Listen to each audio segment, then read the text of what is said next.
Good morning student. तो आज हम स्टार्ट कर रहे हैं आप लोगों का बायोलॉजिकल क्लासिफिकेशन। ठीक है, इस चैप्टर में मैंने कल के लेक्चर में कहाँ तक पढ़ा दिया था आप लोगों को 5 kingdom classification, Monera, Protista, Fungi, Plantae, Animalia, और ये पांचों के बारे में थोड़ा थोड़ा मैंने बता दिया था, डिस्क्राइब कर दिया था। ठीक है, और आज के लेक्चर में हम पढ़ेंगे कार्ल लुईस तक बताया था कल के लेक्चर में, 6 किंगडम क्लासिफिकेशन कार्ल लुईस तक। तो आज के लेक्चर में उससे आगे पढ़ेंगे। ठीक है, तो देखो मैंने कल के लेक्चर में आप लोगों को 2 चीज़ें बताई थी, artificial system of classification and natural system of classification. तो मैंने आर्टिफिशियल सिस्टम ऑफ क्लासिफिकेशन बताया था कि सिर्फ और सिर्फ मार्फोलॉजिकल कैरेक्टर्स जिसके होंगे उन्हीं को आर्टिफिशियल सिस्टम ऑफ क्लासिफिकेशन में रखा गया। And natural system of classification में वो रखे गए जिनके क्या थे, यानी कि जिनके मार्फोलॉजिकल कैरेक्टर तो थे ही, साथ ही साथ अदर कैरेक्टर्स भी थे। तो आज हम उस कैरेक्टर्स के बारे में जानेंगे और उस कैरेक्टर के बेसिस पे हम मोनेरा, प्रोटिस्टा को एक्सप्लेन करेंगे। ठीक है, तो ध्यान से देखते रहिए और नोट भी कर लीजिएगा साथ ही साथ। तो वो natural character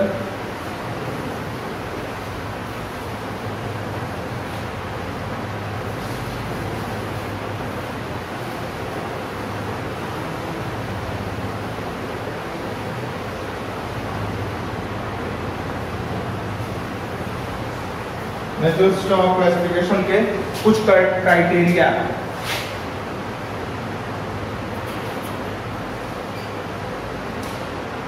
have a certain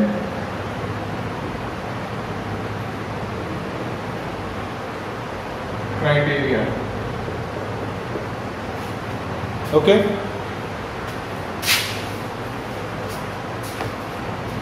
कौन कौन से क्राइटेरिया हैं? सेल टाइप, ठीक है, सेल टाइप और nucleus, cell wall, nutrition and organisation, nutrition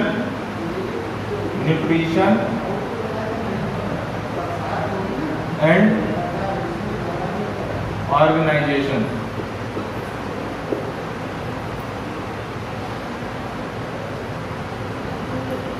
ठीक है, तो नेचुरल सिस्टम ऑफ क्लासिफिकेशन में ये सारे क्राइटेरिया हैं और हम इसी क्राइटेरिया से Monera, Protista, Fungi, Plantae, Animalia के कैरेक्टरिस्टिक्स बता देंगे। Okay, cell type, nucleus, cell wall, nutrition and organisation, इसको नोट कीजिए। और अब एक चार्ट बनाएंगे, ठीक है, Monera, Protista, Fungi, Plantae, Animalia का। और ये सबसे बेस्ट तरीका याद करने का, चार्ट बना लेंगे, इसलिए याद हो जाएगा कि हाँ मोनेरा में कौन से मोड ऑफ न्यूट्रिशन होता है, न्यूक्लियस होता है या नहीं होता। अच्छा बताइए आप लोग, न्यूक्लियस होगा कि नहीं होगा मोनेरा में? कल के लेक्चर के बेसिस पे, कल के लेक्चर में मैंने कहा था कि मोनेरा क्या होता है, prokaryote, primitive type of cells होते हैं, यानी कि न्यूक्लियस एब्सेंट भी होता है। ठीक है, तो न्यूक्लियस एब्सेंट होंगे मोनेरा में। ओके, सेल टाइप कौन सा होगा? सेल टाइप यूकैरियोटिक होगा या प्रोकैरियोटिक होगा। सेल वॉल, ठीक है, मोनेरा में कौन सा सेल वॉल प्रेजेंट होगा?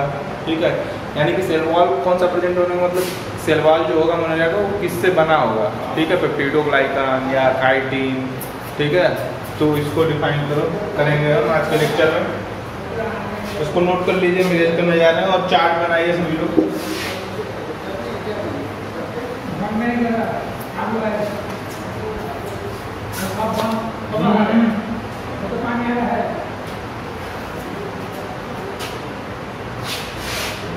ठीक है, सेल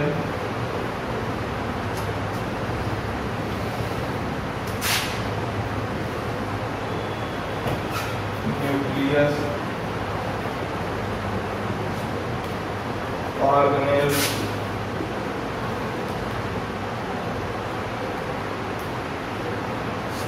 सेल वॉल,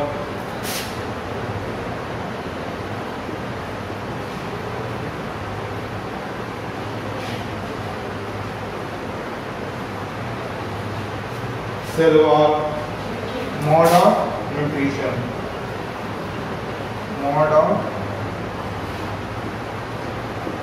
nutrition। ठीक है।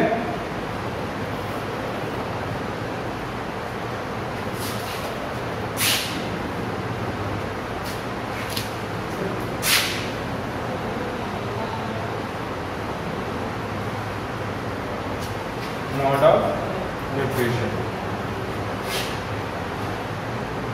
अब इधर ऊपर लिखिएगा आप लोग मोनेरा,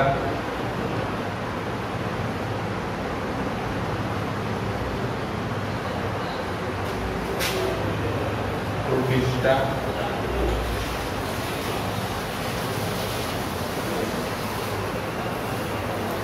फंजाई,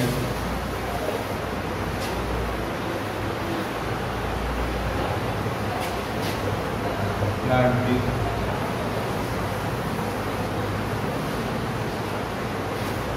एंड एनिमलिया।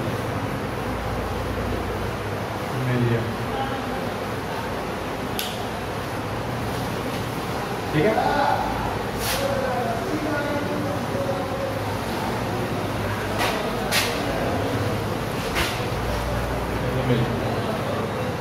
ठीक है, तो इसमें सेल टाइप कौन सा होगा यूकेरियोटिक में?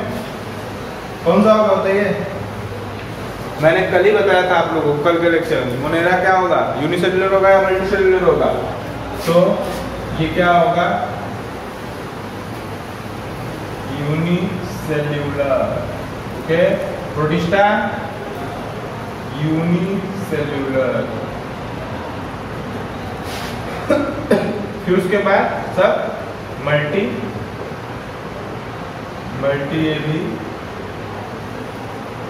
ये भी मल्टी सेल्युलर। इजी तरीका है, इसको पूरा कर लीजिएगा आप लोग। इसमें एडजस्ट नहीं हो पा रहा है इसलिए मैं थोड़ा सा छोड़ रहा हूँ। Multi cellular. ओके, न्यूक्लियस इसमें अब्सेंट होगा। ठीक है, न्यूक्लियस क्या होगा? अब्सेंट होगा। ओके, न्यूक्लियस अब्सेंट होगा और बाकी प्रोटिस्टा में प्रेजेंट होगा, फंजाई में भी प्रेजेंट होगा, प्लांटी में भी प्रेजेंट होगा, एनिमलिया में भी प्रेजेंट होगा। न्यूक्लियस सिर्फ अब्सेंट किस में होता है? मोनेरा में। मैंने बताया जैसा कि मोनेरा क्या होता है? प्रोकैरियोट होता है ना, तो प्रोकैरियोटिक टाइप ऑफ सेल्स में न्यूक्लियस क्या होता है? अब्सेंट होता है, नहीं होता।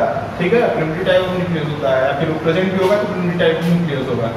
ओके, एंड ऑर्गेनेल की बात करें तो इसमें ऑर्गेनेल भी अब्सेंट होता है। आप प्रोकैरियोटिक सेल के बारे में इससे पहले पढ़े होंगे। ठीक है, यूकैरियोटिक एंड प्रोकैरियोटिक सेल में डिफरेंस।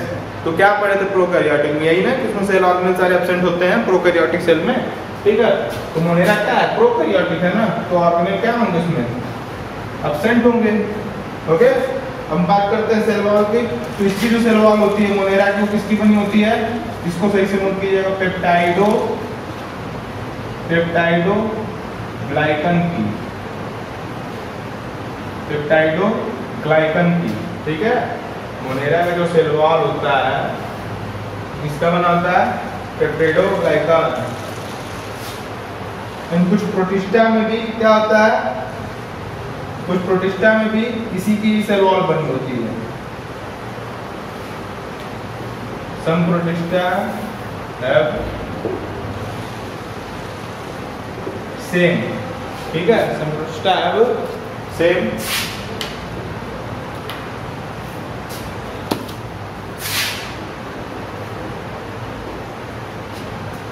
ओके, फंजाई में काइटिन की सेल वॉल होती है, प्लांटी में सेलुलोज की सेल वॉल होती है, बनी होती है सेलुलोज की। एनिमलिया में सेल वॉल किसकी बनी होती है? हाँ सही कहा, एनिमलिया में सेल वॉल होता है? नहीं होता। ठीक है, तो यहाँ पे क्या होता है? सेल वॉल क्रॉस कर दो, सेल वॉल अब्सेंट कर दो, सेल वॉल होता ही नहीं। एनिमल सेल में सेल वॉल होता है क्या? प्लांट सेल में सेल वॉल होता है। ठीक है,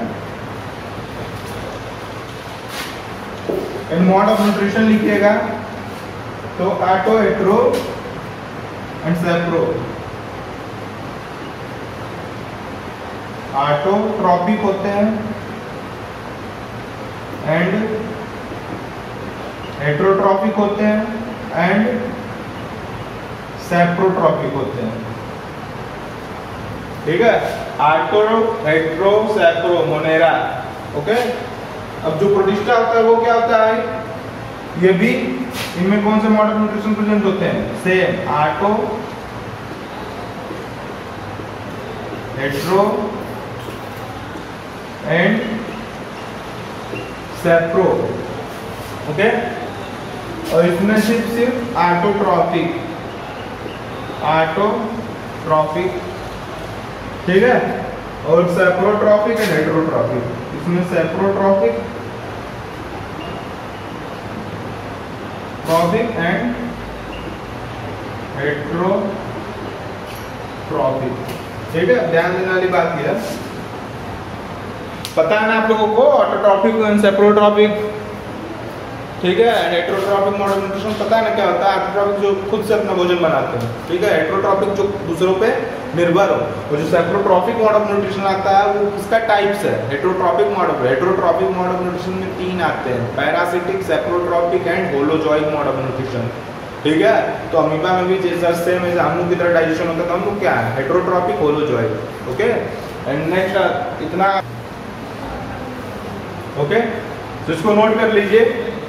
तो मैंने ऑटोट्रॉपिक बता दिया, हेट्रोट्रॉपिक बता दिया। ऑटोट्रॉपिक जो खुद से अपना भोजन बनाते हैं, जो प्लांट होते हैं वो कैसे बनाते हैं अपना भोजन, खुद बनाते हैं। ठीक है, by the photosynthesis, with the help of photosynthesis. ठीक है, तो प्लांट क्या होगा, प्लांट ऑटोट्रॉपिक होंगे।